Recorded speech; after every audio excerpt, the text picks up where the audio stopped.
Rishi Sitaran is the Member of Parliament for Caroni East.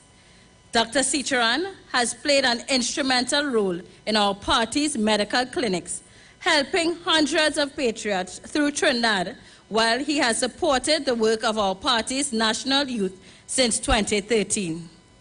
Dr. Sitaran also played against Trinidad and Tobago ex-footballers at our UNC inter-constituency football tournament, touching the football once. Please give a warm welcome to MP for Caroni East, Dr. Rishi Sitaran. I want to hear everybody sing. Everybody sing freedom. Man and woman sing freedom. Everybody sing freedom. Everybody sing. As we move in this people's revolution, my brothers and... Thank you very much, Kenya. A pleasant good night to my political leader and the next Prime Minister of Trinidad and Tobago, Mrs. Kamala Persad-Bissessar, Senior Counsel. Good night to my distinguished colleagues at the head table, parliamentary colleagues, local government representatives, and the many gathered here at the M. Rampersad building, and those home and abroad. I'd like to begin by thanking all who participated in the UNC's 8-a-side football tournament this weekend. It was a bumper event with hundreds of persons taking part. Congratulations to the Point-a-Pierre constituency and MP and Chief Whip David Lee on taking home the first prize. Caroni East will come better next year. As many of you would have seen on the news, COVID-19 cases are on the rise. And deaths are unfortunately at 4,100 persons, and may they rest in peace. We currently have over 200 persons at hospital, and Minister Terence Dayal Singh has failed the country in the management of COVID-19. That being said, I would like to thank all healthcare workers in Trinidad and Tobago for the yeoman service they have done in helping Trinidad and Tobago during this crisis. Only 51% of the population is vaccinated, while only 165,000 persons are boosted. 11% of the population is currently boosted.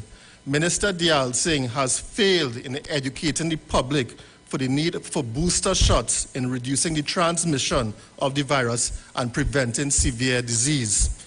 The BA.5 Omicron variant is in community spread in Trinidad and Tobago and is capable of evading antibodies, meaning you can still get COVID-19 from previous infections if you had a previous infection, as well as if you are vaccinated.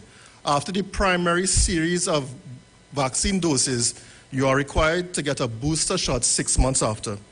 But we have a problem here in Trinidad and Tobago, as we currently only have access to the Sinopharm vaccine and the Johnson & Johnson vaccines as booster shots, all Pfizer vaccines having expired a couple months ago. This Rowley administration bought hundreds of thousands of the Sinopharm vaccine, of which we have roughly 250,000 doses still left in stock. We are paying for these vaccines as part of a large loan from the Chinese government. But the problem is that the Sinopharm vaccine is tailored against the Wuhan strain of the COVID-19 virus and is not as effective against the current Omicron strain. Almost every single Sinopharm vaccine that we still have in stock will go to waste. It gets even worse when it comes to the hundreds of thousands of Johnson & Johnson vaccines bought from the African Medical Supplies platform. At last count, we have over 200 doses in stock. But just a few months ago, the United States Food and Drug Administration put conditions on the use of the Johnson & Johnson vaccine after the deaths of many healthy persons after they took this vaccine. The Johnson & Johnson vaccine has been limited in its use by the FDA, and restrictions have been placed on its emergency use authorization. The FDA has said in a statement the change was made because of a dangerous clotting condition that can occur if you take this vaccine called thrombosis with thrombocytopenia syndrome. So what this means is that we here in Trinidad and Tobago are between a rock and a hard place with the Sinopharm vaccine and the Johnson & Johnson vaccine. I make the call for the Minister of Health to make the necessary budgetary allocations for the purchase of an adequate supply of reformulated COVID-19 booster vaccines from Pfizer or Moderna in the upcoming budget, Minister Dayal Singh, please do this for the nation. These new vaccines are designed to perform much better than the first generation vaccines, as the virus has moved on from that first Wuhan strain. In fact, as I came here today, breaking news, the new Pfizer vaccine, Pfizer has applied for regulatory authorization from the US authorities. Just applied, so it'll be out very soon. And this new vaccine by Pfizer is a bivalent vaccine. It's designed against the Wuhan strain and the Omicron strain, and it is intended for ages 12 and above. The US government has already purchased $3.2 billion of this vaccine, or 105 million doses. In fact, in Britain became the first country to authorize one of these new vaccines from Moderna just last week, and they are going to be used in the British booster campaign. So, Minister Dayal Singh, it is your responsibility as the Minister of Health to either purchase these vaccines or to acquire them by a donation for the citizens of Trinidad and Tobago. If you cannot do this, please get out of the office of the Minister of Health. Moving on, the Seamongal Committee COVID-19 report spoke of systemic deficiencies in our public healthcare system. Issues highlighted included staff shortages, doctors and nurses having to do non-medical functions, and the overwork of our healthcare professionals to the point of exhaustion. It also spoke of poor working conditions in our public healthcare institutions. It spoke to the fact that a nurse was sometimes assigned to as much as 30 patients in a hospital.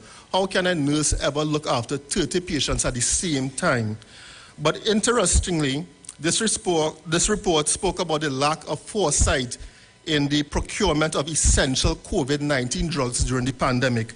Our nation's drug inventory has been deficient during the pandemic, and that is solely because of Minister Dayal Singh. Doctors had to cope with shortages of midazolam, methylprednisolone, and propofol.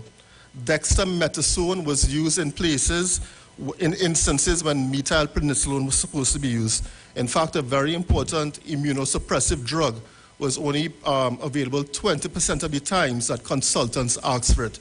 So my question tonight to Minister Dayal Singh, are these COVID-19 essential drug deficiencies going to be addressed in the upcoming budget, or are we just going to have to do without? How many of the 4,100 lives lost to COVID-19 could have been saved if these drugs were in supply? We would never know. I would like to move on. The Ministry of Health, it should be noted, has made no attempt to acquire the antiviral drug Paxlovid, made by Pfizer and used by President Biden when he contracted COVID-19 just a few weeks ago. And I must note President Biden has 2 of the primary shots as well as 2 boosters. Minister Dayal Singh has not even reached out to the United States, our great ally, for a donation of these drugs. And why is this drug so important? Currently, 80% of the persons, of our citizens that are dying in our nation's hospitals from COVID-19 are unvaccinated. But this drug, Paxlovid, reduces death and hospitalization by 88% in unvaccinated persons. Basically, it's a miracle drug. It will save 9 out of 10 unvaccinated persons. So why don't we have this drug here? If you are vaccinated and you take the drug, you have a 100% chance of living. This drug has the ability to stop severe illness and death from COVID-19 in Trinidad and Tobago. It is available in almost every pharmacy in the United States. My question is a simple one. Prime Minister Rowley, did you have Paxlovid in your last COVID-19 infection? Did you have access to this drug while our citizens are dying in our nation's hospitals? Minister Dayal Singh has previously referred to the price of this therapeutic as being too expensive for Trinidad and Tobago. I would like to inform Minister Dayal Singh that Pfizer has signed an agreement with 35 generic manufacturers in 12 different countries to provide this drug to low and medium income countries. So what this means is that a generic version of this drug will be available in 2023. This therapeutic will save lives as well as it will reduce hospital admissions. I make the call for the Minister of Health to make the necessary budgetary allocations to purchase an adequate supply of this drug in the next fiscal year. My friends, monkeypox is a global concern, whether we like it or not. And Minister Dayal Singh's declaration that he has no timeline for the arrival of these much-needed drugs and vaccines leaves healthcare workers and the general public in Trinidad and Tobago exposed. Minister Dayal Singh, you must tell the nation when these vaccines are going to arrive in our country. We must make contingency plans to combat a future outbreak of monkeypox. I made the call for Minister Dayal Singh to work with the Ministry of Foreign Affairs to contact our allies in the United States and the European Union to get an adequate supply of monkeypox vaccines for the citizens of Trinidad and Tobago. These vaccines offer protection against monkeypox and they are in supply. The first world countries do have them. We must not rely on the 2,000 vaccines that he has made an indicative order from PAHO. This can only vaccinate 1,000 persons. Cases are doubling every week in the United States. Globally, there are over 41,000 cases in 85 countries and over 13,500 cases in the US. I did the Sunday press briefing a couple weeks ago, and the number of cases in the US at the time was 6,000. I must remind Minister Dayal Singh and the nation by extension that in the budget of 2020, the minister made an indicative order from COVAX for vaccine, COVID-19 vaccines for 20% of the population. Minister of Finance Colin Mimbert then went and increased the order from COVAX to 33%. Only 108,000 of these vaccines were ever supplied to the citizens of Trinidad and Tobago, enough for 54,000 citizens. That is 3.8%. We cannot rely on the WHO and its subsidiaries for vaccines. You know, they gave vaccines to only those who needed them the most. Once again, I'm asking Minister Dayal Singh to do what he must to get these vaccines for our citizens. I would also like to hear Minister Dayal Singh's view on fractional dosing approach endorsed by US regulators and those in the European Union. We have ordered 2,000 vaccines of monkeypox vaccines, and this can vaccinate 1,000 persons. But what the US is doing is they are taking one vial of the vaccine and they are administering it to 5 different persons. So they are using one vaccine for 5 persons. This is an intradermal injection, and what it has shown is that it produces the same amount of antibodies as one shot. And this is a short-term measure those in the US and the European Union are doing to safeguard their population, while the number of vaccines globally is in short supply. Minister Dayal Singh, I'm asking you to state what is the Ministry of Health's position on fractional dosing of the monkeypox vaccines. Will this be adopted here in Trinidad and Tobago, or are we just going to give one vaccine to one person? Moving on, the Rowley government has reversed most of the gains of the Kamna Prasad Bisesa government in the public healthcare sector. The government of 2010 to 2015 refurbished over 105 health centers across this country. In addition, the state-of-the-art Couva Hospital, the San Fernando Teaching Hospital was built, and construction was begun on the Arima Hospital and the Point Fortin Hospital. Over 700 hospital beds were added to the nation's public healthcare system during the People's Partnership. Every positive initiative in healthcare is being reversed under the Rowley administration. There's a lot of talk by Minister Dayal Singh about living with COVID-19, but Minister Dayal Singh, we cannot live with 40 to 50 deaths per month. Therapeutics are available to arrest the number of deaths in this country. You just have to go out and get them. Trinidad and Tobago deserves better. We must work to return Kamna Prasad Bisesa to the office of Prime Minister of Trinidad and Tobago. One party, one leader. Thank you very much. Some of them crying out for freedom. Want freedom. Everybody crying out for democracy. Now it's time to take a stand, yeah. Come on! Cause this is the revolution, the people's revolution. This is the revolution. I want to hear everybody sing. Thank you very much, Dr. Sicharan, MP, for unfolding the ills in the healthcare system under this incompetent, Rowley-led PNM government. Our next speaker is the esteemed Member of Parliament for Couva North, a familiar name not just in the political arena, but also in the entertainment industry. MP Ravi Rathiram has proven himself to be an all-rounded, dynamic individual. Being involved in the party for many years, Ravi currently serves as a party organizer on the national executive, a tireless worker for the people. Let us welcome MP Ravi Rathiram. Everybody sing freedom, man and woman sing freedom. Everybody sing freedom. Everybody sing. As we move in this people's revolution, my brothers and sisters, let's all walk together as one. This revolution is about. Thank you very much, Chairman, for that warm introduction. Honorable political leader of the United National Congress and the best Prime Minister that this country has ever had, the Honorable Kamla Prasad-Bisesa.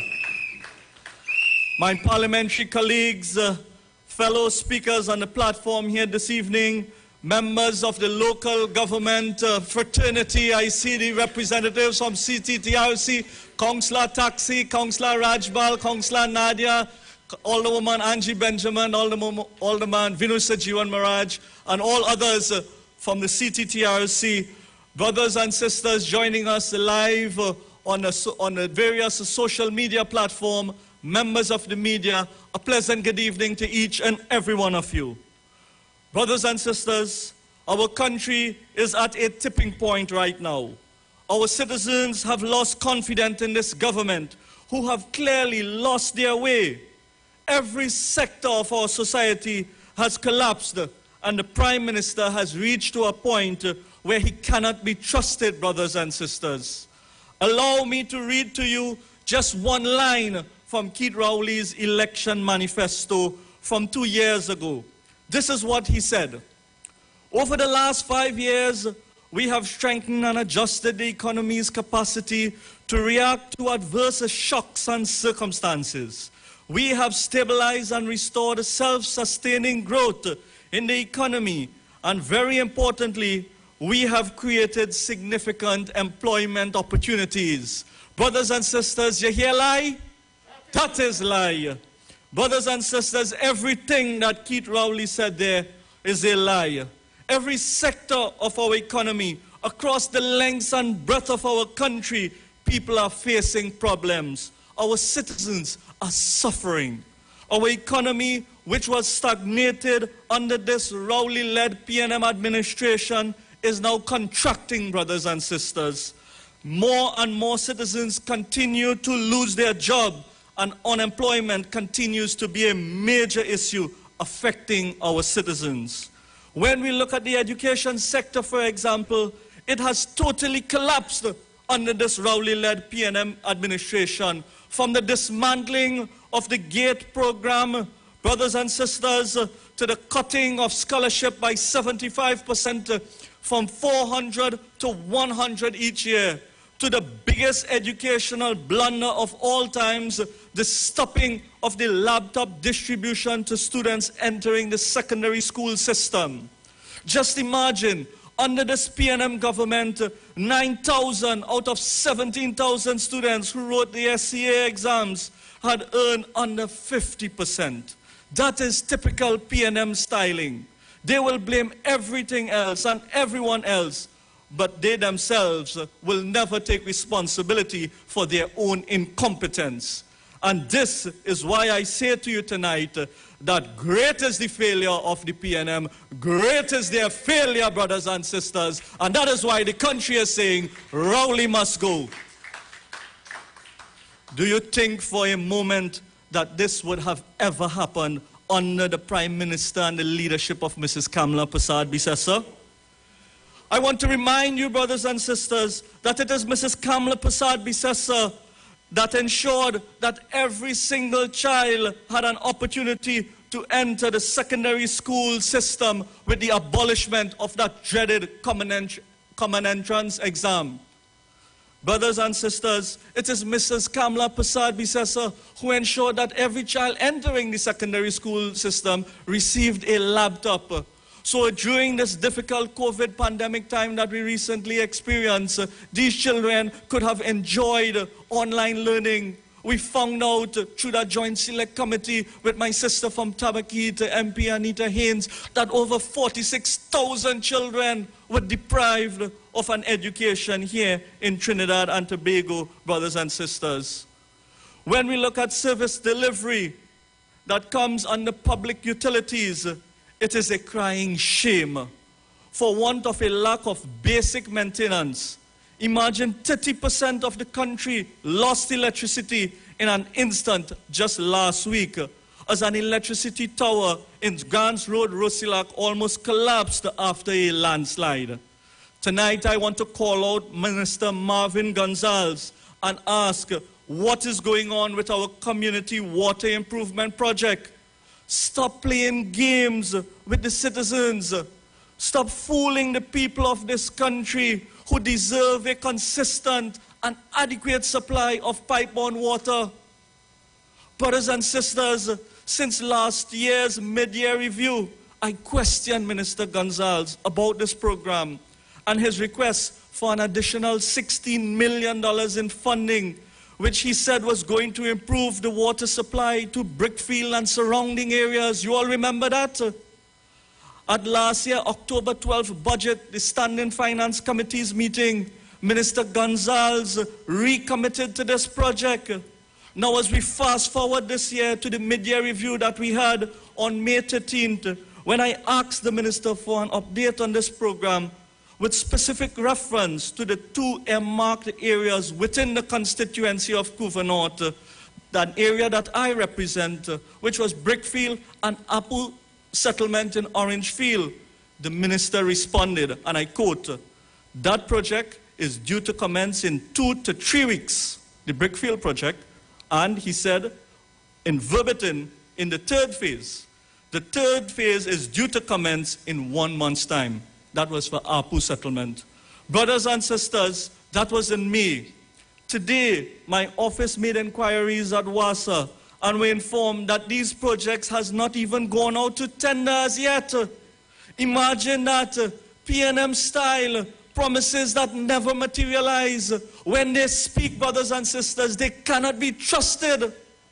And again, I say to you tonight, that great is the failure of the PNM, great is their failure. Brothers and sisters, another thing I want to highlight as a national issue that is plaguing all the citizens of Trinidad and Tobago is crime and the failure of the sleeping Minister of National Security, Fitzgerald Hines, to address this issue. For those who tuned in to yesterday's morning opposition media briefing would have heard me speak to the challenges faced by our farmers in terms of predial larceny and our fisher folk who fall victim to piracy at sea and then return to land to be told by the Coast Guard at 2 different points, at 2 different operational bases, that they cannot render assistance because they had no boats. They had no vessels at Cedras and no vessels at San Fernando by the Yacht Club, where the Coast Guard base is established. Our points of entry remain open, and that is why all the illegal guns continue to come into this country. That is why crime continue to run rampage, while Hines continue to sleep and bounce down people dog. We're so sorry for Mali. Recently, brothers and sisters, in Couva North over the weekend, a video was circulating supported by Be On The Lookout Facebook page, a post on social media depicting a brazen daylight attack on a Chase Village businesswoman and her child. It is alleged that the victim and her daughter were accosted, tied up, and robbed of cash and jewelry by 6 SRPs. And I'm not speaking about Special Reserve Police, but rather something resembling police. They were seen in police uniform. And this is what citizens and business people face daily across Trinidad and Tobago, because we have a Minister of National Security who is sleeping on the job, while acting commissioner of police is busy running alongside the Prime Minister's vehicle. And I want to ask my colleague on the control to share with us this video. Last week.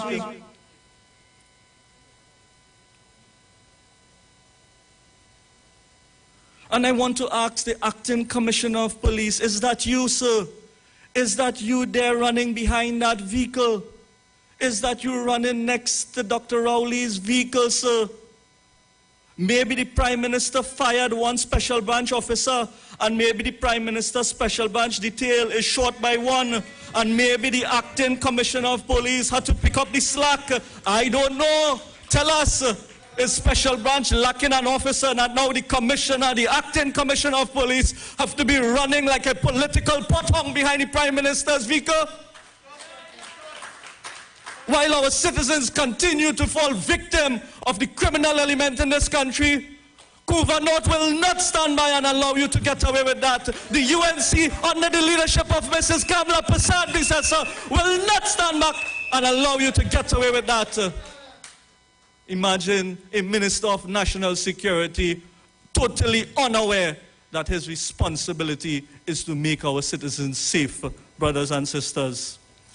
Brothers and sisters, at this time, nobody is safe in this country under Keith Rowley and the PNM. Business people are not safe. Citizens are not safe. Fishermen are not safe. Farmers are not safe.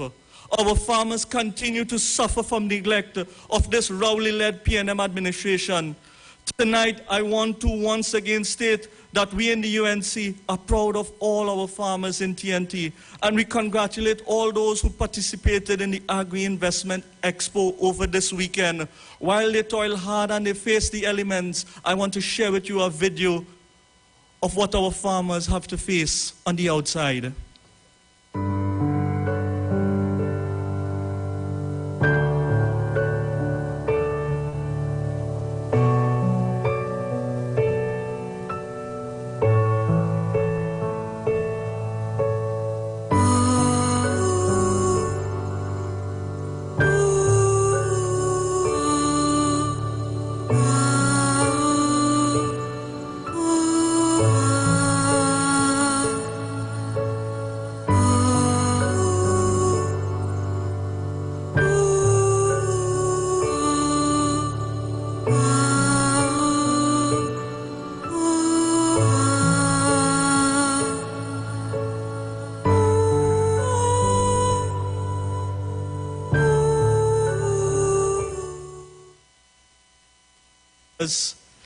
This is what our farmers have to face because of the failure of the Minister of Agriculture, Land and Fisheries, the failure of the Minister of Works and Transport to clean our watercourses. You saw from 2018, 2019, straight up to this year, 2022, farmers being totally flooded out, losing the entire produce, brothers and sisters. And this is why our citizens have to pay such exorbitant prices at the supermarket. In the short space of time that I have, I want to share with you a document, brothers and sisters, that came to my mail. And I want to read to you what this document said. And if I can ask you to share it on the screen.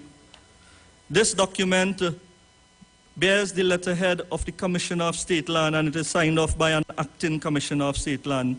An inspection report dated has revealed that the parcel of state land situated at such and such address is uncultivated. Please be advised that this constitutes a breach of Clause 3 of the second schedule of the agricultural lease registered such and such, which states that the leasee agreed to use and dismiss land the dismissed land for agricultural purpose as described in the agreed program of development, to utilize and maintain the dismissed land in a proper and husband-like manner in accordance with the agreed program for development. You are kindly advised to rectify the above breach within 90 days commencing from the date of this notice being served upon you. Please note failure to do so would result in this division taking further action against you. Brothers and sisters, this is what is happening at this point in time for our farmers. They are being threatened now by this administration to lose their land for not being able to cultivate. You saw a video for yourself of what farmers have to face. We have other videos to share with you where the roads are impassable. Some of these farmers cannot even access their lands. But now we have a government wanting to take away the lands from our farmers, brothers and sisters. So in closing, I want to say to you that just in a few days, Trinidad and Tobago will be celebrating Independence Day. While we may be free from the crown and the colonial rule, I am saying that we are still far from being independent. Because it is only when a country can feed itself, it is only then that country is truly independent. And in order to realize true independence, we need to be free of Keith Rowley and this PNM government. So, Prime Minister Rowley, this Independence Day, I ask you to kindly free us from crime and predial larceny, free us from the geographic discrimination that our local government representatives face, free us from your government's abuse and the abuse that you shell out to the media when they question you, free us from your nepotism and corruption, free us from a cabinet filled with dishonesty, saying one thing and doing otherwise. Free us, Prime Minister, free us and free us. Call the elections now and let us get our independence by being free of you and your bunch of failed ministers. Long live our honorable political leader, Kamla Prasad-Bissessar. Long live the soldiers of the UNC. Long live you, the citizens of Trinidad and Tobago. I thank you. People crying out for justice. Some of them crying out for freedom. Want freedom. Everybody crying out for democracy. Now it's time to take a stand, yeah. Come on! Cause this is the revolution. The people. Rowley, free us and come out of office with your failed PNM government. Just a reminder, we are live on Jagrati TV and radio, Freedom Radio 106.5, Synergy TV, Street 91.9, More 104.7, and all UNC media platforms. Our next speaker is a dynamic woman who is grounded and well-loved by all. A true definition of a daughter of the soil, and definitely a daughter of the UNC. She served as a local government councillor for Kunupier for 7 years, and also served with distinction as a mayor of Chaguanas. Today, she is a member of parliament for Chaguanas East, and we also recently elected her as education officer of our great party of our national executive. Please welcome Vice Chair of the Women's Arm and MP Vandana Mohit. Revolution, this is the revolution. I want to hear everybody sing. Everybody sing freedom. Man and woman sing freedom. Everybody sing freedom. Everybody sing. As we move in this people's revolution. Thank you very much, my dear chairlady of the Women's Arm and Sister Kenya Charles, for that introduction. To our esteemed political leader, Mrs. Kamla Prasad-Bissessar, parliamentary colleagues and NATEX colleagues, UNC friends and family, those joining us on the various social media platforms, and some of you here, good evening, and thank you for joining us. I want to begin by commending our political leader and our UNC for the great job in our recent activities held by our party. I am personally still tired from our fun and family day at Fun Splash. This evening, my dear friends, I'm going to deal with some very important issues affecting our citizens of Trinidad and Tobago. My dear citizens and friends, we are 12 days away. 12 days from now will be the commencement of the new school term for our nation's children. And what has the government said to you, the mothers and fathers who have lost your job and are still struggling from the effects of the COVID-19 pandemic? Many parents still have not bought books. They are struggling to even feed their children during this vacation period. And it begs the question, who is caring for them right now? What has the government put in place for families like these? I can tell you, as an MP, this year I got the most requests for assistance regarding back to school over any other year that I have served before. And when I look at their situation, I tell you, since last week into this week, I'm looking at book lists after book lists. And when I look at their situation, I can tell you, I am not helping them because of votes, you know. The issue really is people just can't afford in this country. And it is very serious, and it's only getting worse. And I ask, where is Donna Cox? Where is her initiatives? Where is the PNM, and where are their initiatives as it relates to our vulnerable children in this country? What has the government proposed to help struggling families who are trying to get their children back to school? And I want to touch on a few things. Do you remember when the opposition leader proposed the one-time uniform grants for students just a few months ago? Do you remember, my friends, when she said, and I quote, "Give the children a one-time grant in time for school opening so a parent does not have to decide if to put a plate of food on the table or if to buy a uniform." What did the PNM do? Absolutely nothing. They have no ideas, and they are not willing to even accept a great idea to help our nation's vulnerable children. Such a shame. And they preach youth, and they preach youth are our future. Where is Prime Minister Keith Rowley?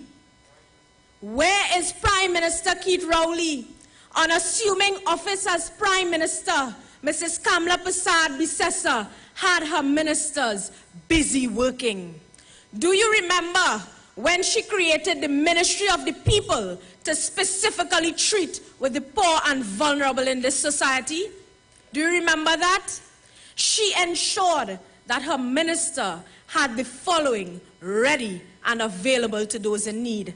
And I remind you, the school supplies grant dispersed a sum of $500 per child to a maximum of 4 children, which could have been accessed by parents whose school books and other schools, whose children's school books and other school supplies were destroyed by, let's say, fire, flood, or other natural disasters.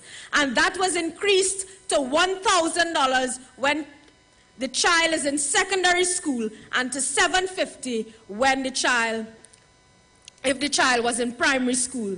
Today, where is Donna Cox? Donna Cox recently said grants are available to those who were flooded. I can tell you, numerous requests based on natural disasters, flooding, and other things went to that Ministry of Social Development, and all you get, they are recommended. All over, grants being given. But when it comes to UNC constituencies, you might get a 1 or 2 sticking somewhere. And what they would say to you, recommended, no funding. But yet you see them on camera posing in various PNM constituencies, giving out grants. So we ask, these school supply grants, where are they? But those were initiatives under Kamla Persad-Bissessar.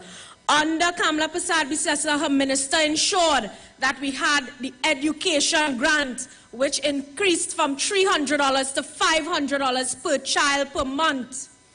And when we speak about feeding families and nutrition, we had the introduction of the Rise Up component of the food card, which provided development support and so on in terms of housing, education, safety, finances within the household.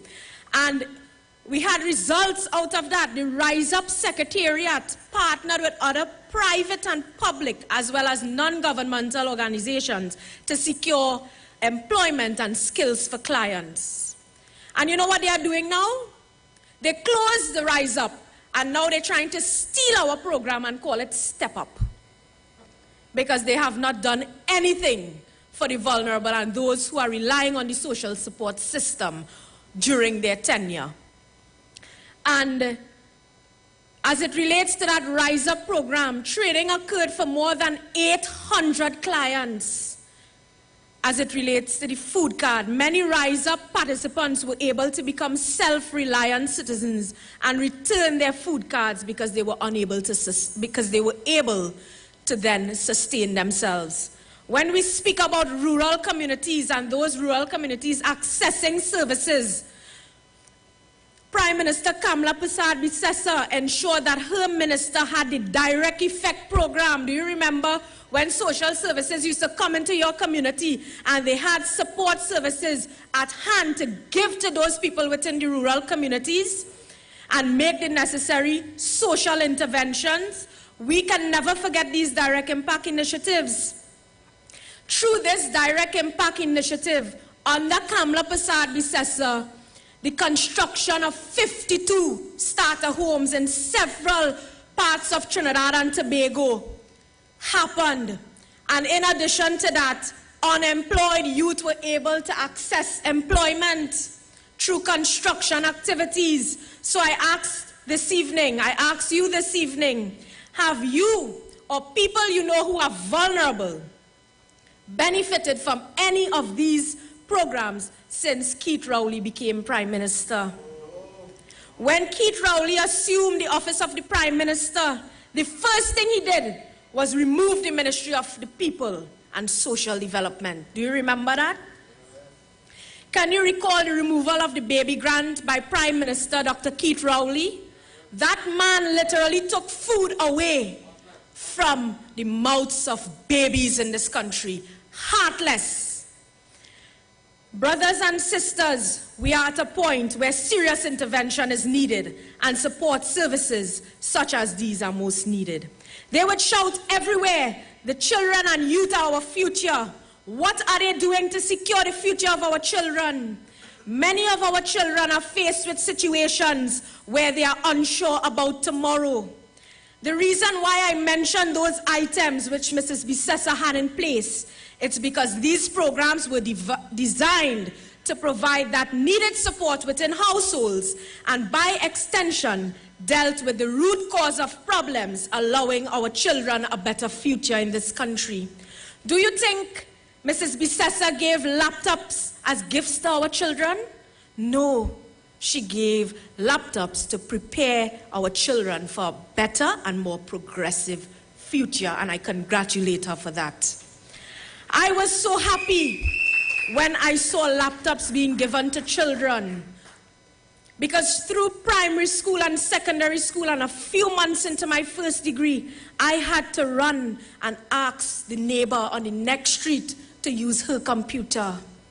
And I thank them for that. Auntie Dolly and her daughter Sherry, I remember running to their home to utilize their computer. And when I saw laptops being given to children, I felt an ease for our nation's children. I said, that lady, Kamla Persad-Bissessar, is a great human being. So I have been looking at how the PNM treat our young children. Recently, I reached out to even the Prime Minister to assist the Trinidad and Tobago Girls Under 17 team, who participated in the Central Basket Qualifiers March in Nicaragua. He never even responded. 6 of those girls come from the community of Enterprise, 4 from my constituency and 4 from Caroni East.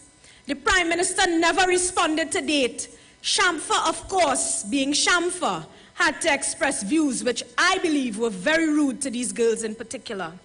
And for that, I want to let the Prime Minister and his lousy minister know that when you treat our young sportsmen and women like that, it is definitely not motivating and affects their mental health. I say no more, read between the lines. But today I am proud to say that as a UNC MP, I was able to assist these girls with $12,000 in one day with the help of my business community and together with so many others who assisted through GoFundMe program, GoFundMe, to have them participate in this tournament. I am also proud to inform that Amaria Klein and Carissa Ramdial dominated the overall statistics of the competition, both from Enterprise. with Carissa Ramdial winning an award for one of the best point guards. So send your love to them. Give them motivation because they come from the community of enterprise, which those adults and coaching team and parents are working very hard with those children. As I conclude, I want to touch a bit on the remedial classes. Just recently, we saw the publication from the Ministry of Education where we saw 9,000 people to benefit from remedial classes at a cost of $10 million from July 8th to August 12th. A little over 2,700 pupils signed up for this remedial classes. Today we ask why thousands of other students did not sign up for these remedial classes. My colleague Anita Haynes dealt with this before in asking about the real targeted strategies and what are their monitoring and evaluation strategies in terms of this particular program and how are they reaching the students who need the assistance. We ask if just over 2,700 persons registered, where are these 5,000 plus children? What is happening to them? The government must answer this, and we must protect our nation's students. Nian Gaspidoli, Ayana Webster-Roy, and Donna Cox, you all must all come together now and let us pull back these children and ensure they have a future. The Prime Minister must act on this. Our children have had to deal with real unfortunate situations over the last 2.5 years. They were deprived of many things. And I say to you, if you fail our children, you are failing our nation. And you are failing yourself even further because you have already failed. And with that in mind, my fellow friends, I say that may God continue to bless our nation's children. May God continue to bless our political party and our leader. And I thank you very much. Dictatorship. Welcome to the revolution. People crying out for justice. Some of them crying out for freedom. Want freedom. Everybody crying out for democracy.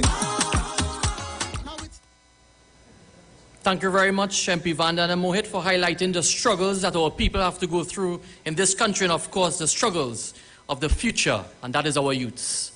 It is my pleasure to bring on our next speaker. But unlike our previous speakers, he's not a big-time footballer or he's not in the entertainment industry. But he was appointed one of the youngest ever senators in 2017. Saddam Hussein was elected Member of Parliament for Barataria Sawa in 2020. A fearless advocate in defense of your rights in Parliament. His dynamic approach to representation in Barataria Sawa is exemplary. He has recently been elected as one of our party's research officer. Please welcome to the UNC virtual platform, MP Saddam Hussein.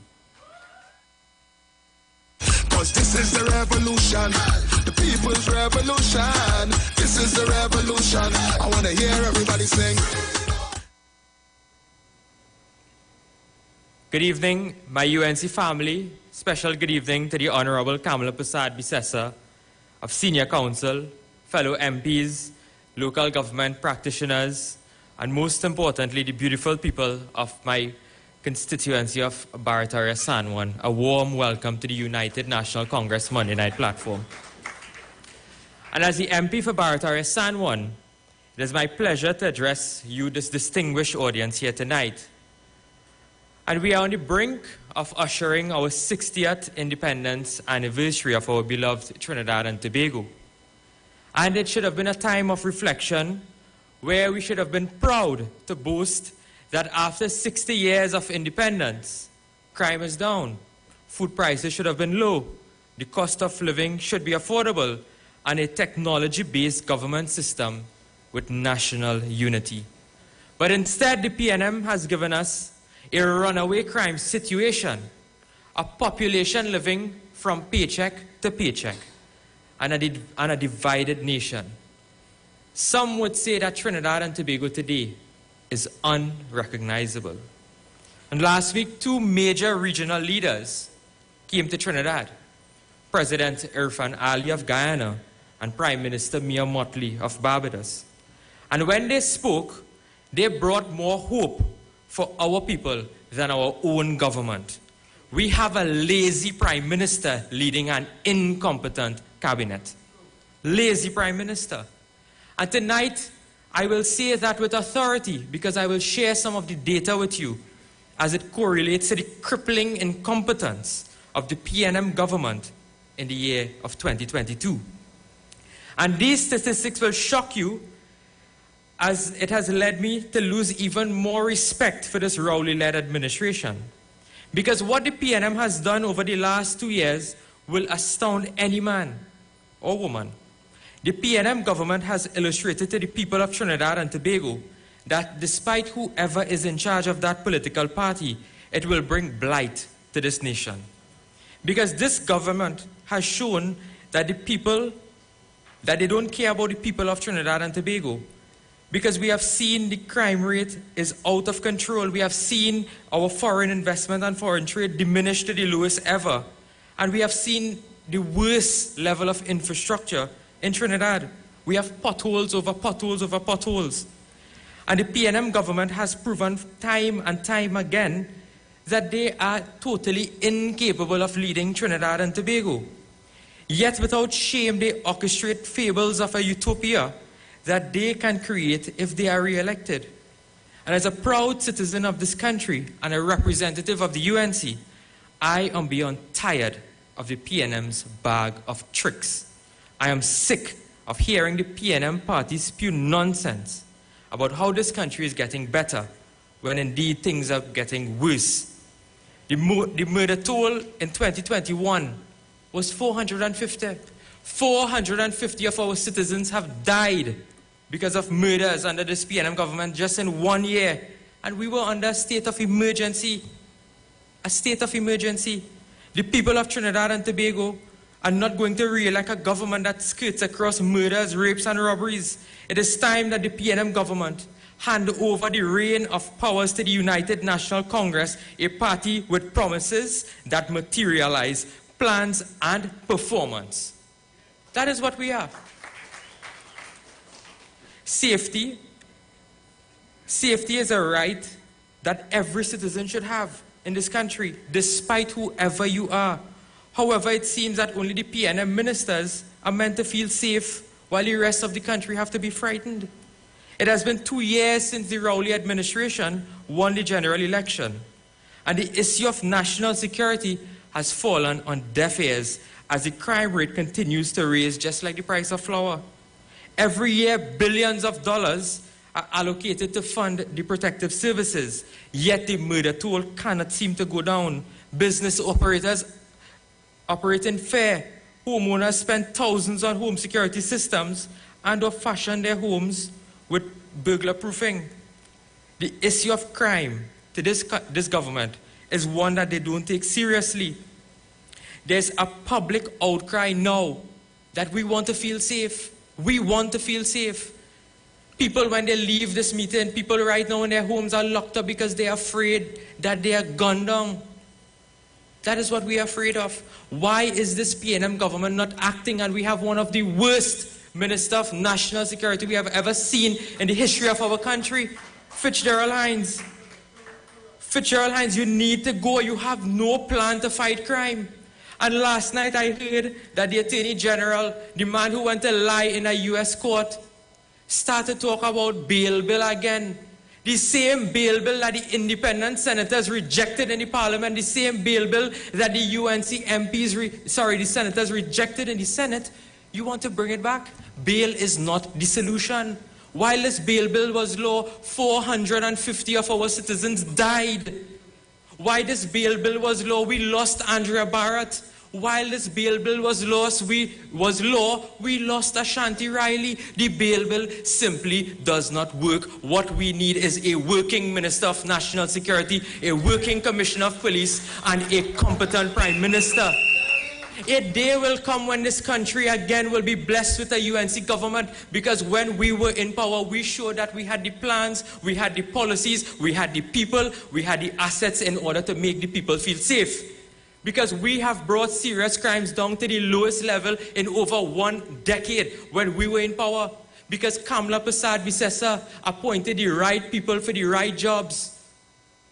And had we been in government today, you would have had a Ministry of Defense, a Ministry of Home Affairs, a Ministry of Justice, all working together in one synergy in order to have the wheels of the criminal justice system turning while the police are out there arresting people, charging them. A properly staffed DPP's office. I hear the Attorney General boasting, well, look, we hire 20 prosecutors. Get real. You spent over $400 billion and you come last night to boast that you hired 20 prosecutors. Where are you going to put them? Where are you going to put them?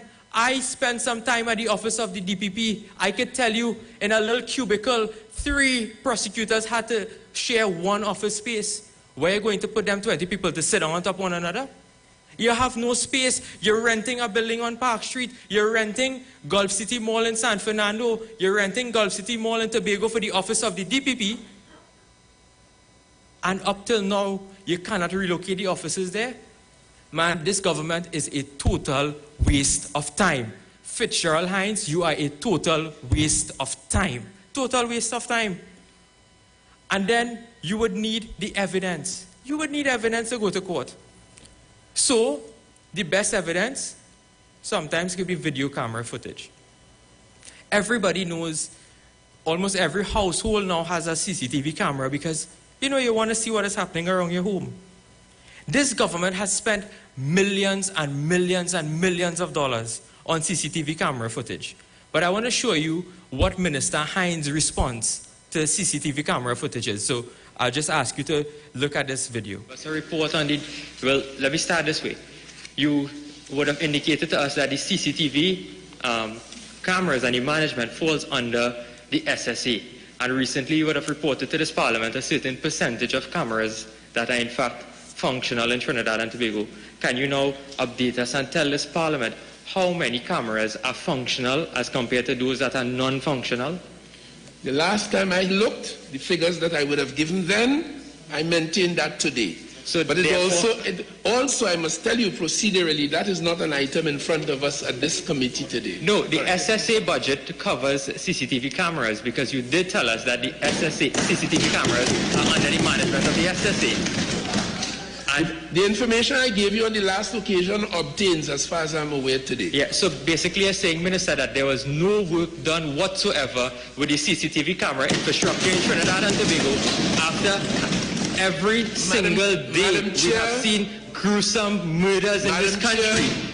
And you are telling this Parliament that no CCTV, not one single CCTV camera was repaired? Not a single camera? And now you're coming to ask for $66 million additional? Madam Chair, I couldn't tell you where the member for Barataria Sanwo got that, how he arrived at that conclusion. Can't understand it. And Minister, what I want to find out also is that you're asking this Parliament to now approve an additional $66 million to the SSA. Can you explain why the SSA has not filed annual reports since 2018, 2019, 2020, and 2021 to explain the expenditure of the SSA? But you know, Member for Barataria Sanwo, you very well know that that is not allowed under the exercise that we do. And Minister, okay, so 1 minute. If you want to make statements, fine, but those are not questions. Sure. Okay? What I want to also ask the Minister, Madam Chair, is whether or not any of the $66 million will go towards the purchase, acquisition, and management of spyware devices in Trinidad and Tobago.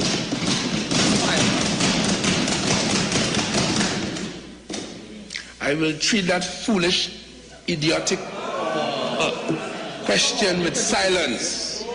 I'll remain silent, Madam Chair. Trinidad and Tobago, that is your Minister of National Security, appointed by Keith Christopher Rowley. Happy Independence Day.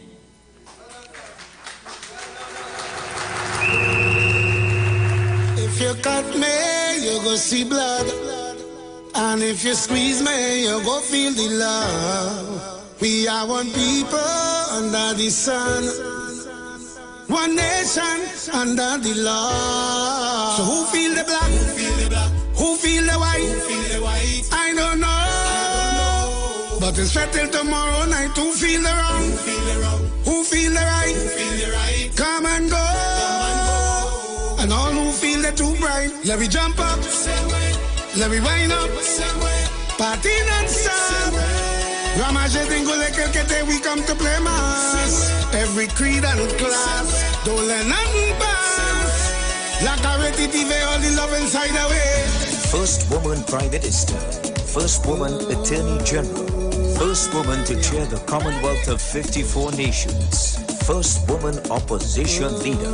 Welcome KPB Plus, solid everywhere. Like a repetitive, all the love inside away.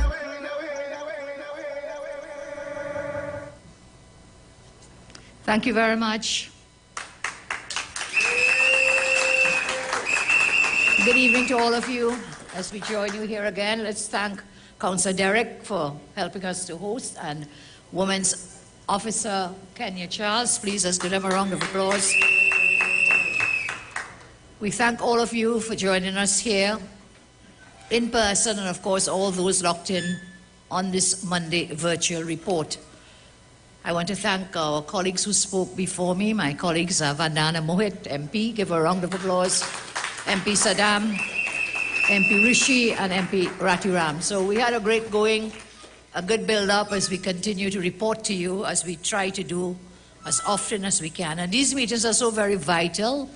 They're very critical because this gives us a space to discuss very serious issues facing our nation.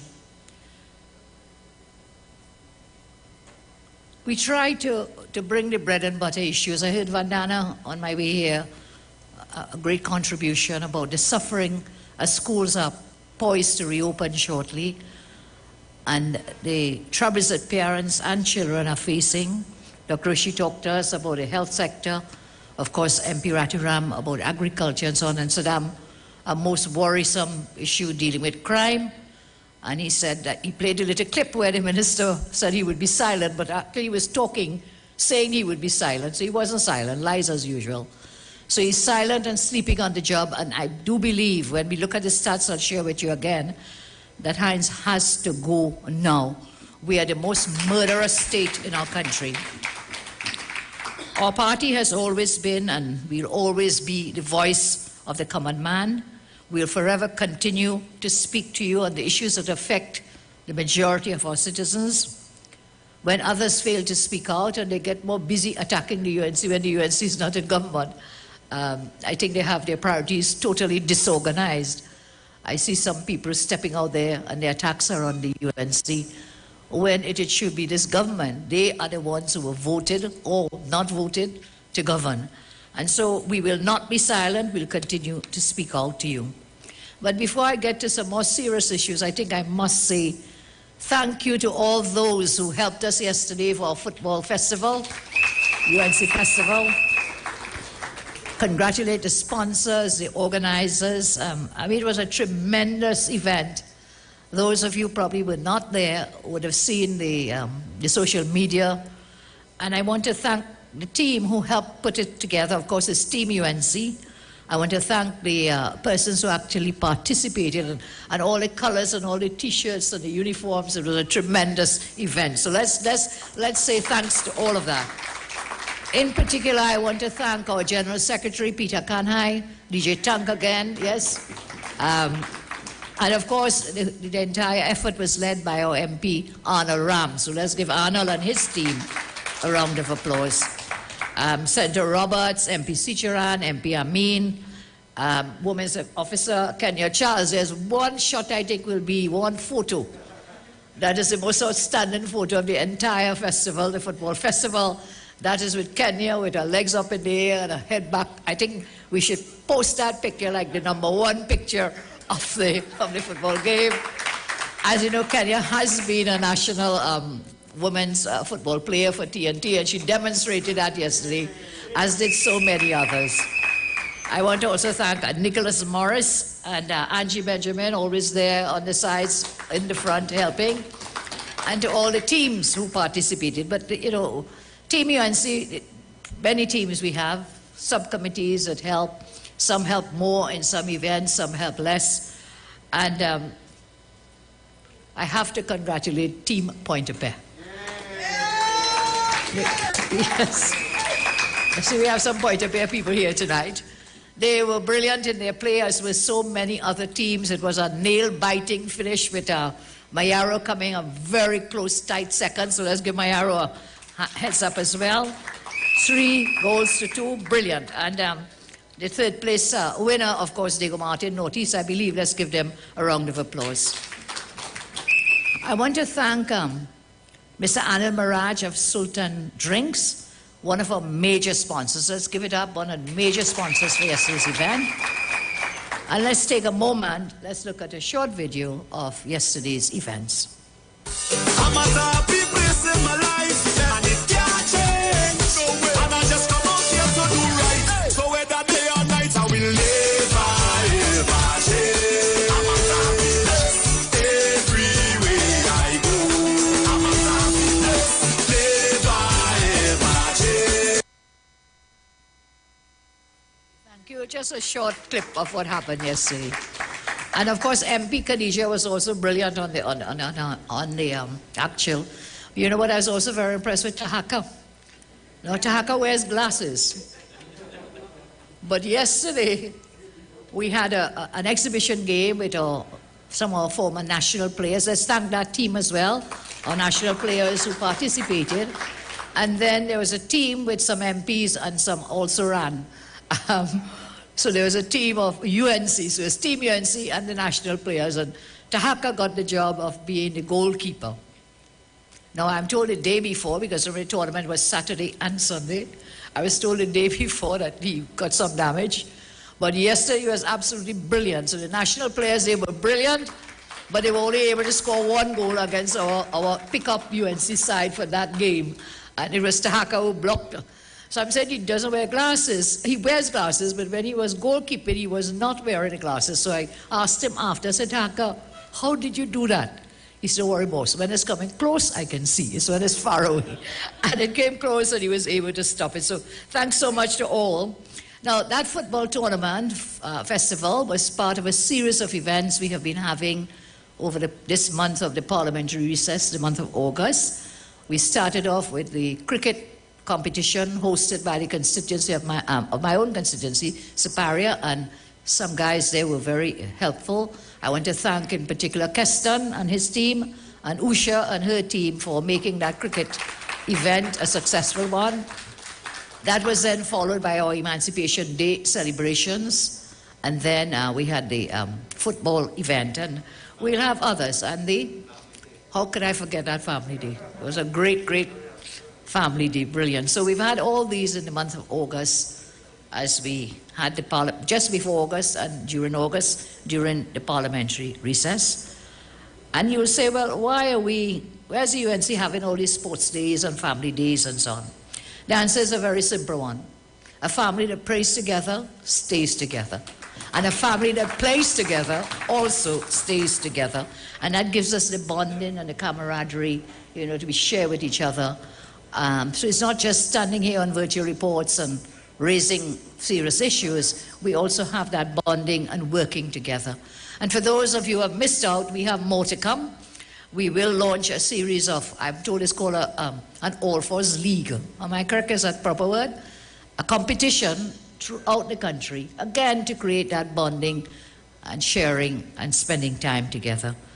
So we will launch that very soon. And then on a more serious note, we will begin our budget consultations. I have a team working on that. MP Tanku, our economist, and MP Saddam are the main drivers behind that, and we'll share more with you on those consultations because we are heading up and preparing for what the government has said they will have is an early budget. So we say how early that early is. We know they have to spotlight on the economy on the 2nd of September.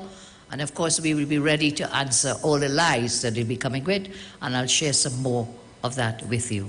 So we are all one family. We live in one community. We live in Trinidad and Tobago. In spite of the many differences we may have, we have more in common than we have that is different. Building our nation requires building families and communities.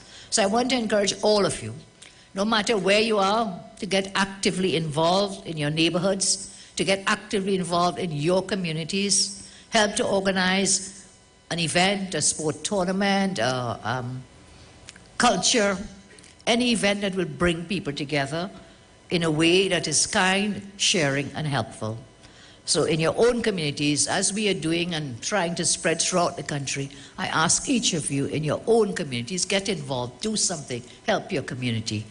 Remember when you were growing up how it was. You know, we keep saying the old time days, bring back the old time days. Yes, there were some good things about the old time days. There were some not so good things, but there were some good days. I remember as a young person, as a girl growing up in Siparia, the community would get together. I was very blessed because I lived just opposite the big savannah in Siparia, in the heart of Siparia. So every event that was happening, I was just opposite the savannah. And it was wonderful to see the amount of events that used to be held at that ground, that savannah. When I became Prime Minister, I was able to help to develop that into a proper ground in Siparia, with a little stadium, a pavilion, and other things.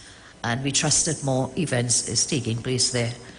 And behind my house, so in front of my house, over the road was the Siparia Savannah, sports ground. You'd have races, you had bicycle things, you had independence celebrations, you had Better Village, all the things would be taking place right here. And behind my house was the Deltones steel pan yard.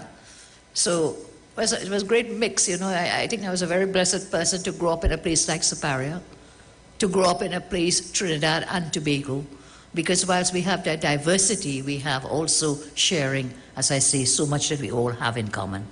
So I heard Raul now is talking about a new society. I have no idea what he is talking about. I doubt he even knows what he is talking about. As with everything else, he uses the buzzwords and then will not give the details or will not see any implementation. We are still waiting to hear about public health emergency and the fight against crime.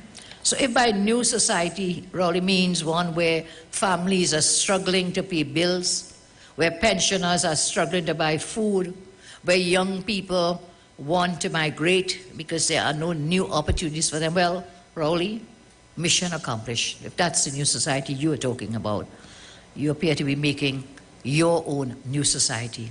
I think Vandana spent quite some time on the ills facing people at this time. I think what we need to is to get back to some of the traditional values we used to have. And as that pertains to community life. When we place value on our family and communities, when people were proud of their communities, and especially when we felt safer in our own homes, that's where we need to go to. Those are the values that UNC stands for, and that is a nation TAT will become again when the people of Trinidad and Tobago return the UNC to government. And in the meantime, we keep working. Do not ever give up. Never, ever give up. I told you last week that the government will come again with their fake news about the economy and the recovery of the economy. Well, it started. The Minister of Finance has started a dangerous trend of using data that only he has access to. So the Minister is using data or stats for a fake recovery of the economy. If the economy truly recovered, you would be able to afford groceries in the supermarket or in the regular markets. If our economy truly recovered based on oil and gas revenue significantly above budgeted prices, as the minister claimed, where are the deposits into HSF? So that was to be a favorite area of yours, and we need to look at that. Have they made any deposits into the HSF? Because according to law, if the prices go above the price that you budgeted, higher than that price, then you have to make deposits into the rainy day fund, the Heritage and Stabilization Fund. We have seen no evidence that they have placed monies into the HSF based on the increased revenues from the increased prices of oil and gas. So, if the economy recovered by the $5 billion that the Minister of Finance claimed, why then are families paying up to $500 more per month to travel to work and to school. Each month you're paying more. Why? Where is this $5 billion that you see that you have? That is a false recovery. It is false data.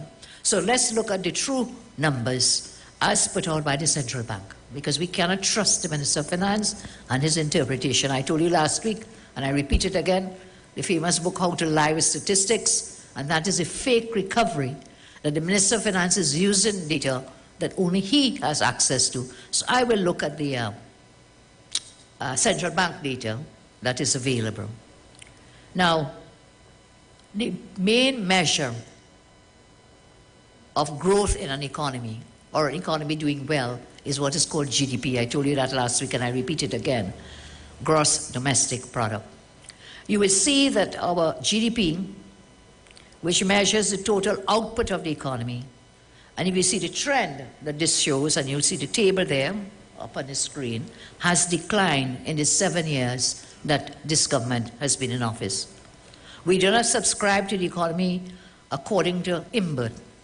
The CSO published a GDP for concluded calendar years 21 at TT $136.4 billion. This is 2021 from the CSO, representing a decline of $6.7 billion, 4.7 from 2020.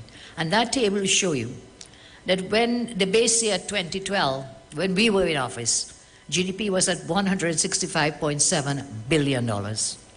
By 2015, the last year of my government, we had taken that upwards to $171+ billion. $171+ billion. What this means is, in spite of their noises of creating macroeconomic stability, they have presided over a decline in national output to the tune of $34.6 billion, a decline of $34.6 billion under this government. It means that our country generated $34.6 billion less than the last year under this government than under the government I led in 2015. So the numbers are there. The 2015 numbers, my last year in government, $165.7 billion, and now, sorry, $171.0772 billion, and now under Rowley, 2021, a drop by $34.6 billion in 2021, and we'll still have to await the numbers for this present fiscal year 2022. So that decline in output has been squarely addressed by this government in the past 6 years. GDP growth does not measure individual benefit from national output, but it does provide a framework to look at the general level of opportunity in the country. So if that output, gross domestic product, national output is falling, what happens? Investors, whether they be domestic investors or whether they be foreign investors, they use GDP growth as a back of the envelope indicator of prosperity in a market, when to conduct, how to conduct and where to conduct their investments, whether to enter into investments, whether to increase investments or whether to withdraw. Well, the evidence in the data is very clear. Investors have withdrawn.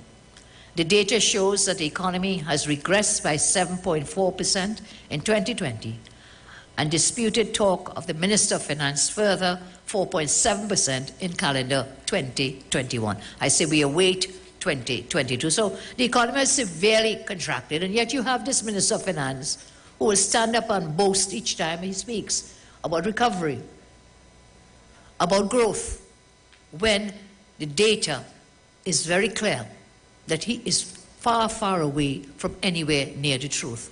And why is this important to you? You know, we talk economy, we talk about these things, and you say, well, that's not important to me. It is exceedingly important to know that base data, because that is what will determine your quality of life on a day-to-day basis. That is what determines whether there are jobs in the market, whether you can get a job, whether your children can get a job. That is what determines it. So the economy is vital. But then, you know, I always say, it doesn't matter how great your lifestyle is. If you're dead, none of it matters. So two vital areas we have serious issues with: the economy to create jobs, investment and so on, and growth, and then the crime stats. which, as I say, I'll come back to you. But, you know, I have no problem with people holding this Agri-Expo and so on. $7 million spent for this Agri-Expo, I'm told. Is it 7? Where is 8 million? Okay, 8 million. Well, yes, that's a bigger more, a million more. $8 million spent. You know, I wonder how many persons sitting in that Napa place, how many of them ever plant cassava or edos or corn? How many of them went out to do fishing or how many? So they were all sitting in Port of Spain. How many farmers we have in Port of Spain, by the way? In a venue in Port of Spain, dressed up in his jacket and tie and so on, spending $8 million for what? How is this Agri-Expo meant to attract foreign investment in agriculture? When all the indicators show us that investors are fleeing, leaving Trinidad and Tobago, we have reverse investment due to the red tape, due to corruption, due to crime. Our ease of doing business has consistently fallen under this Rowley government. So instead of fixing the structural problems which keep back, deter investment, this regime instead just wants to put on a pappy show. And I saw some really strong farmers, I think Safras was there too, with Angie, if I'm not mistaken, and others, and Ravi Ratiram, Taxi and others, some brave people outside there. I saw them move them from one spot to another spot to another spot. They kept moving. These people were protesting outside there, saying, well, look, it's a puppy show. It was a puppy show inside the Napa, $8 million and all, but not going to help us. How will that help farmers who have to face larceny, pretty larceny all the time?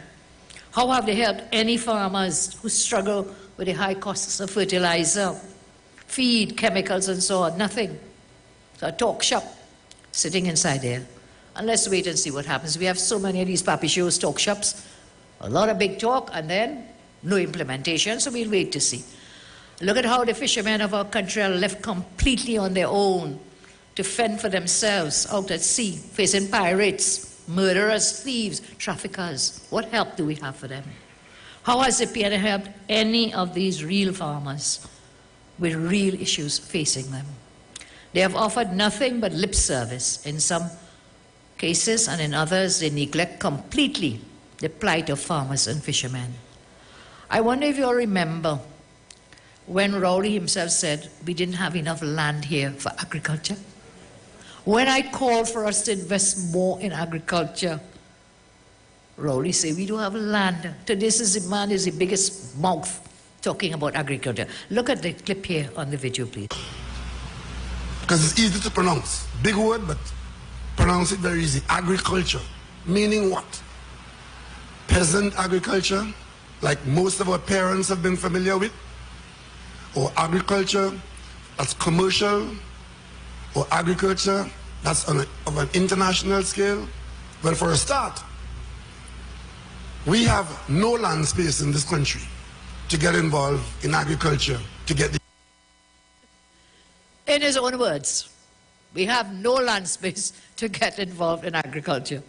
Just a while back, this week he's all over agriculture. It's a new word, a newfound love for agriculture. So there he is. We have no land for agriculture. What has changed, Mr. Rowley? What has changed except the puppy show that you had up this week there in the Napa building?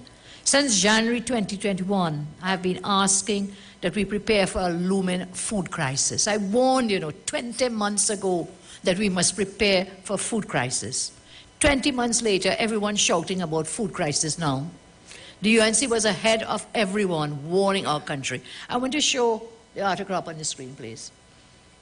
Food crisis warning. 20 months ago, the UNC was out front warning of this food crisis. In January of last year, I started calling on the government to take steps to start preparing for the crisis. 20 months later, we see they have now woken up. 20 months later. What I don't know is how the Expo is going to solve problems we are currently facing. As I said earlier, will that Expo clear drains? Will that Expo help lock up thieves of people's produce? We need real hard solutions to help our agri-sector, and not just that puppy show that took place last week. Nothing, I say, will come of that event. Why is it that only a UNC government will recognize a food crisis? Why must it be that only a UNC government recognize the need that food must be VAT-free? Remember we took out thousands of items, 7,000 food items, no VAT. The PNM came and fooled people and said they will reduce VAT from 15% to 12%. But they put it back on the 7,000 food items.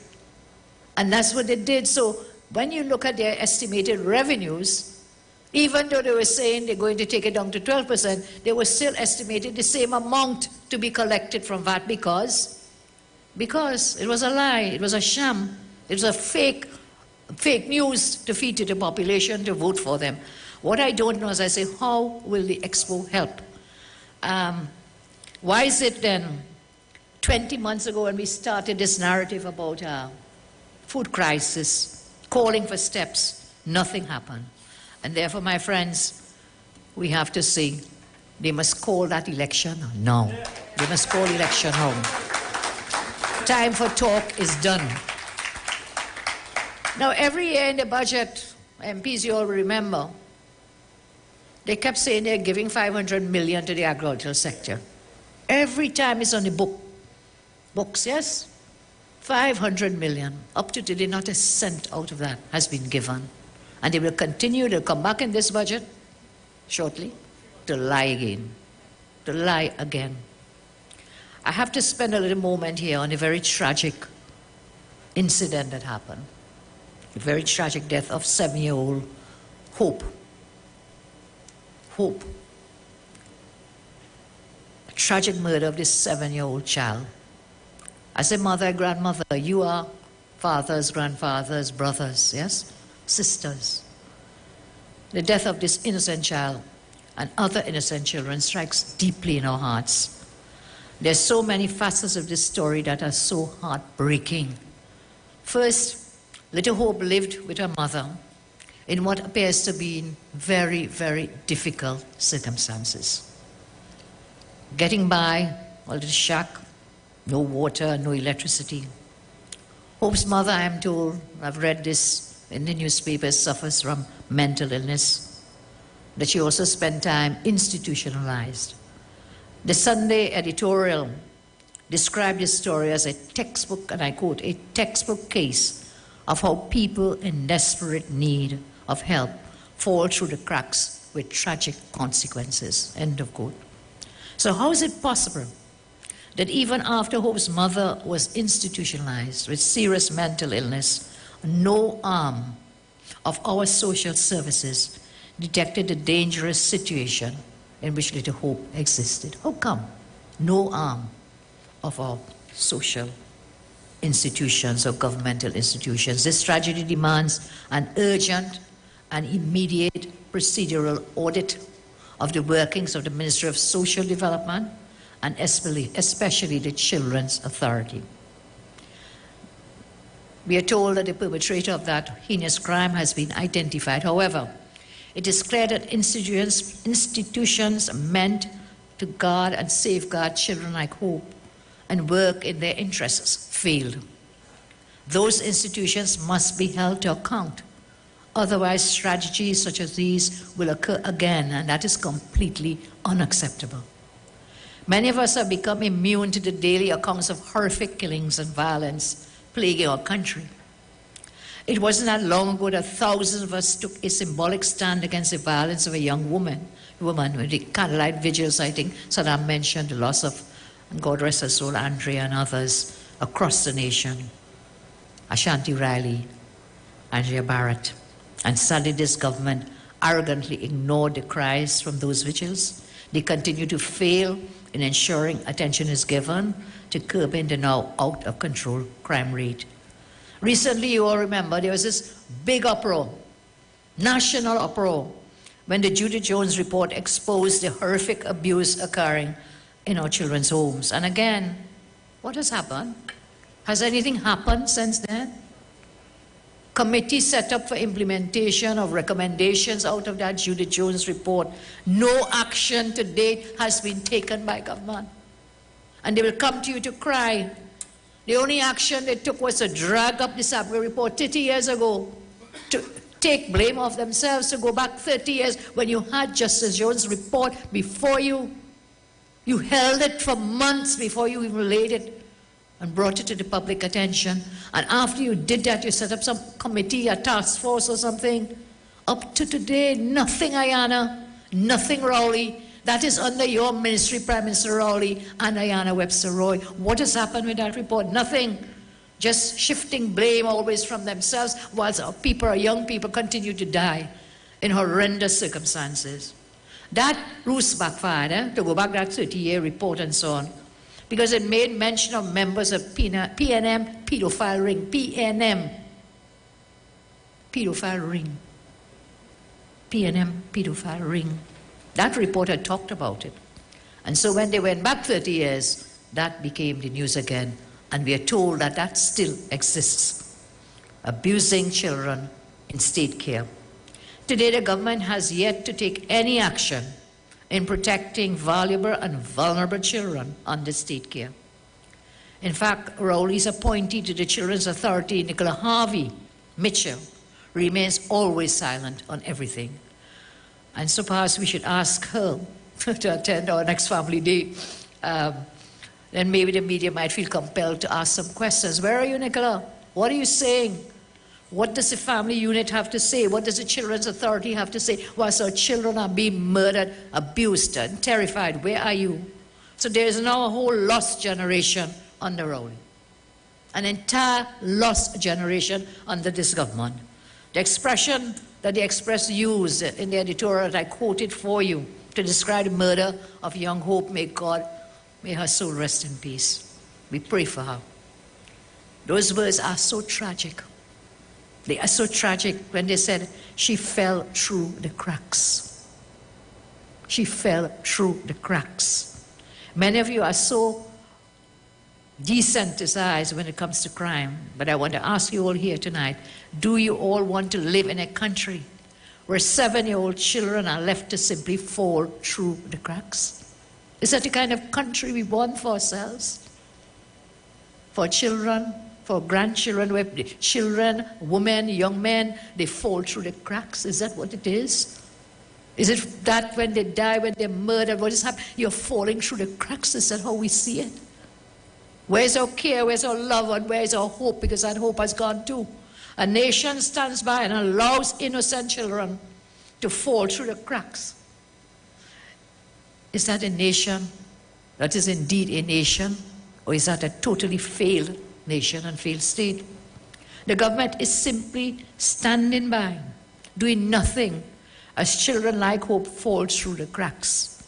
This government is in fact working to make sure the cracks get bigger and bigger and bigger. So more and more are falling through the cracks. We know, for example, that hundreds, maybe thousands of students have fallen out of the official school system. They have also fallen through the cracks since the lockdowns. Once again, government can tell us nothing about their plans that they have to integrate these children back into the school system. Are they also falling through the cracks?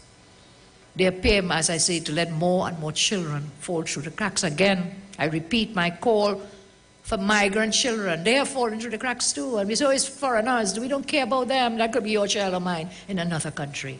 I repeat my call that I made last week for the migrant children to be allowed to attend schools. I call on the denominational schools. If the state schools wouldn't take them, the denominational schools, please, we must take these children in, because they are falling through really huge cracks. And the conditions they are living in, what is going to happen? Because they will also become burdens on the state. If they do not get to go to school, then what is the future for them and for us? Because if they fall through the cracks, then the rest of us will fall through with them, because they will grow up here. Government has legitimized them to stay here. You think they're going back anyway? You think the government is going to send them back? No. Thousands of them are here with their children, and you're letting those children fall through the cracks to grow up to become what? Criminals and bandits? We have to help them. Again, I repeat that call. I ask you, how many families you know are struggling on the breadline? We do not know, because this government refuses to collect real data. on unemployment. How many parents have now fallen into depression? They face serious mental health issues. How many children are now directly impacted? This will be the legacy, as I say, of this government, the Rowley government, their legacy of creating a lost generation. That is what is already happening. For 3 years, our children not in school, no laptops, could not access learning. That is a fallen generation. That is a lost generation, and you know it because we meet them and speak with them. We see the families. We come in contact in the communities with them. They are falling through the cracks, and this government cares nothing. Not a thing do they care. This is a generation of families and children abandoned and neglected. And so I say, as people of this country must get up and demand more. We must call the election now. We must call on them now. Too much is happening. There's just too much, too much, too much. Enough is enough. We have to take a stand. You know, we said we feel the tension, we feel the pain, we feel the worries, the struggles. Yes, we feel it, but what are we doing about it? There's some who will sit this day and write, armchair politicians, writing letter to editor, writing columns in the newspapers. That's all they do, just sit and talk and talk and talk. Will do nothing. Will stand up and get nothing done. That is why I commend those people who went to the outside the Agri-Expo there to make their voices heard. I commend those people throughout the country who will stand up and make their voices heard, because that's all we can do. Politics is a civilized form of war. In days of old, you know it. When you had a dispute, what did you do? You pick up a stone and pelt them down. You pick up a weapon and damage them. You pick up the gun, the sword, the axe, whatever. That was war, real physical war. Today we must have peaceful war. Today we must have civilized war, and that is what politics is about. Politics is civilized warfare. And so we must stop this sitting back and sitting down and complaining. We must get up and get things done. And that's what we in the UNC, we will continue to do it. And we ask you to join us, let us join together to bring this government peacefully and legally out of government. That is what we must work to do. Do you know where the murder toll is now? You know what the murder toll is? You know, we read the numbers every day. 14 in one weekend dead here, all right, okay. Again, we become like stone walls, we turn off. The murder toll in our country now stands at 372 persons murdered. And we are in August. We have rest of August to go, September, October, November, 4.5 months to go. And how many more? More murders and days, yes, more murders and days. 372 murders thus far. This year alone. I told you last week, and I'll repeat, since the Rowley government came into office, over 3,000 people have been murdered. Over 3,000 persons have been murdered in this country. And what do we say? Well, another murder. Shall we open a newspaper? Another murder. Look at it, look at it, look at the chart. Every time the PNM is in office, look what happens to the murders. The murders increase. When we were in government, we were able to bring down serious crimes in this country to the lowest ever in 33 years, in 3 decades. One analyst says if this continues, we are on a course to record the highest murder rate in the history of our country this year. If this continues, if this is allowed to continue. One analyst says that if current trends continue, murders will reach 710 per year. 710, can you imagine what that is? And what is this government doing? The man silent, as Saddam showed you, the people remain silent. Not only does he remain silent, I wish I had the clip to show you, he lied down in Parliament sleeping. Sleeping on the job. Useless. I will show this graph every time I speak about crime to remind you that the safest time this country ever experienced was under a UNC government.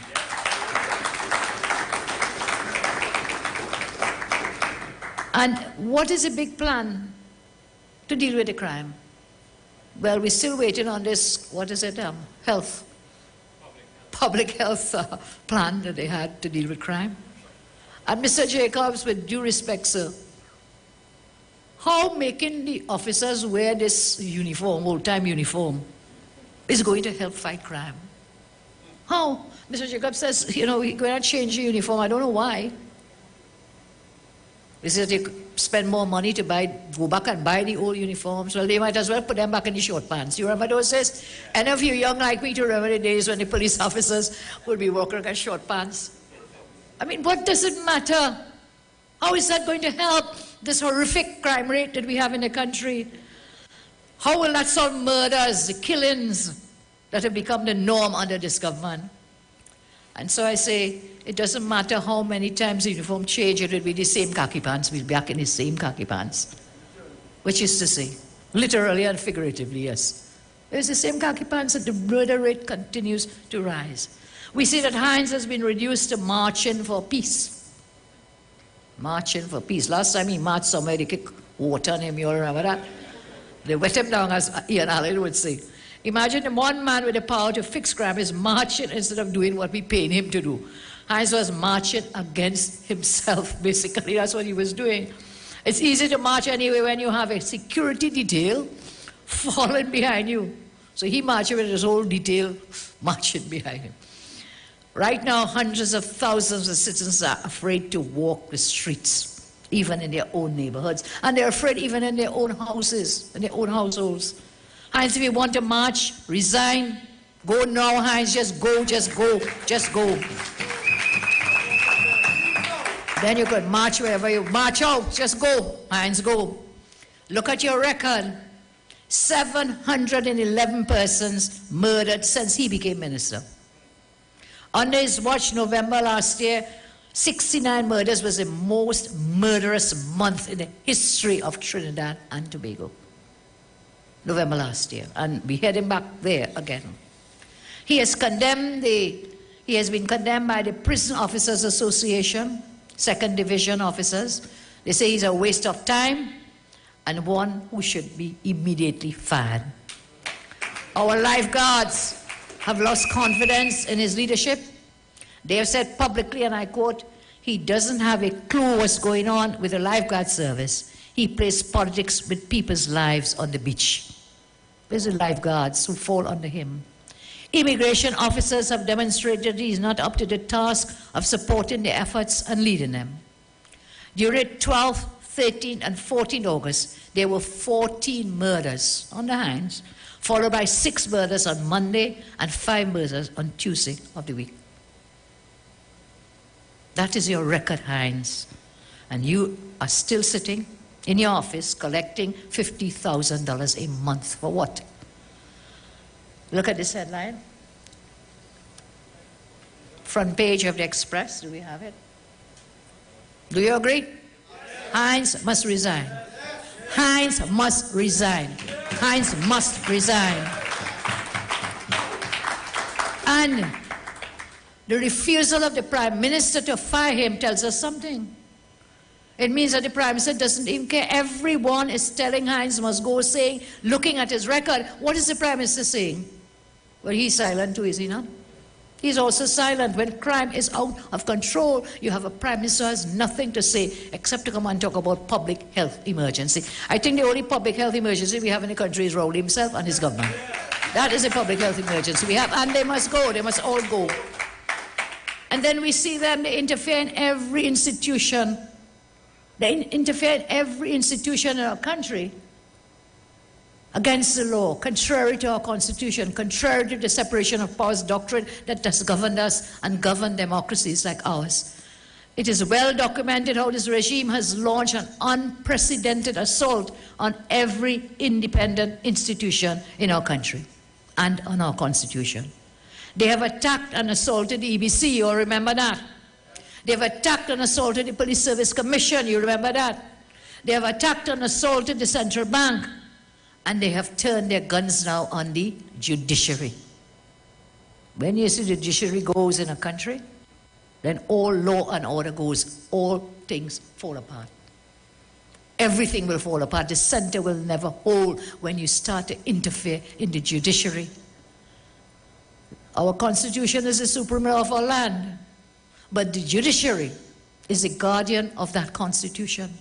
And when you interfere with the judiciary, you interfere with the very pillars and foundations of a democratic society. And we've been saying that all along. They are on the road to dictatorship, and this latest move of interference in the judiciary tells us they are going too far. They have gone too far. The PNM must go. Just call the elections now. Just call it. This weekend, MP Rambali highlighted the news that another dangerous break of our Constitution is taking place.